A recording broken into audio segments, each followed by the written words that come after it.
Julian Edelman reveals locker room truth on Deflategate as Tom Brady gets compared to Caitlin Clark.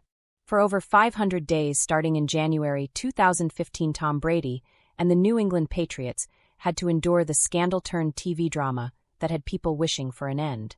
The QB described the Deflategate stretch as exhausting in 2024, wishing to put a forever lid on it.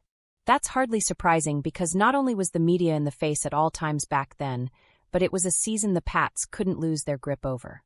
In the decade leading up to the event, NE had qualified for the playoffs several times.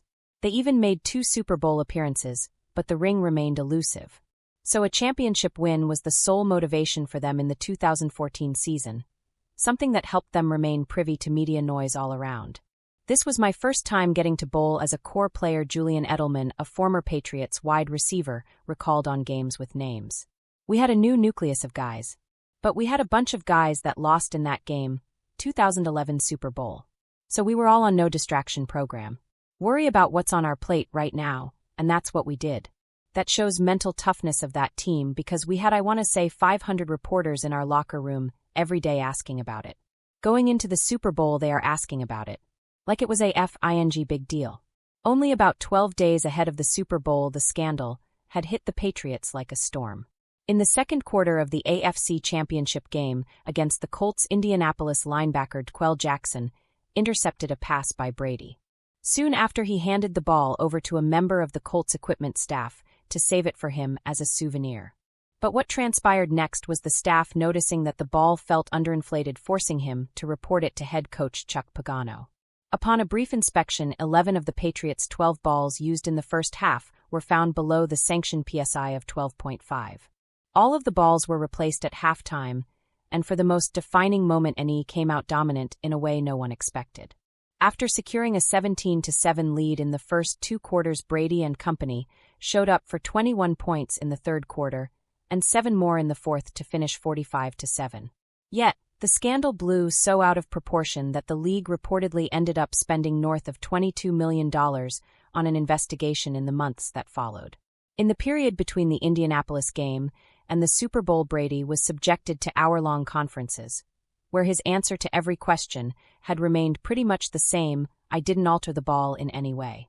On the other end, Bill Belichick was out explaining the science behind ball inflation under different conditions that he himself had learnt over the course of the previous few days.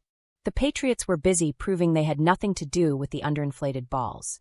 In fact, a documentary The Dynasty released in 2024 even revealed that Brady had bawled his eyes out in front of his teammates, saying, "This is something I wouldn't do.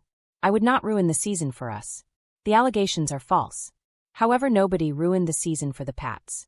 On February 1, 2015, Brady and team went on to defeat the Seahawks 28-24 to win Super Bowl 49, their 4th title in 14 years.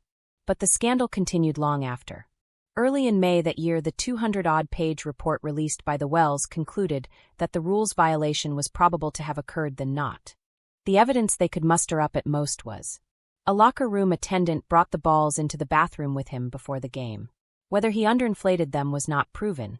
The text messages between equipment assistant John Jastremski and locker room manager Jim McNally. What was marked suspicious was the assistant calling himself Deflator. The Pats argued that he was merely referring to weight loss. And Brady's involvement? The NFL believed he was generally aware of the scheme due to the call log between him and the equipment assistant. Despite appealing to the court and fighting for months to prove he had nothing to do with the underinflated balls, Brady was suspended for 4 games at the beginning of the 2015 season, while the Patriots had to pay $1 million in fines and lost 2 draft picks. A first-round pick in 2016 and a 4th-round pick in 2017. Like the thousands of fans who protested, Edelman believes the whole Deflategate deserves to rank high among the greatest injustices of all time. His guest on the show, John Fiedelberg, not only agreed, but was also reminded of a Caitlin Clark instance.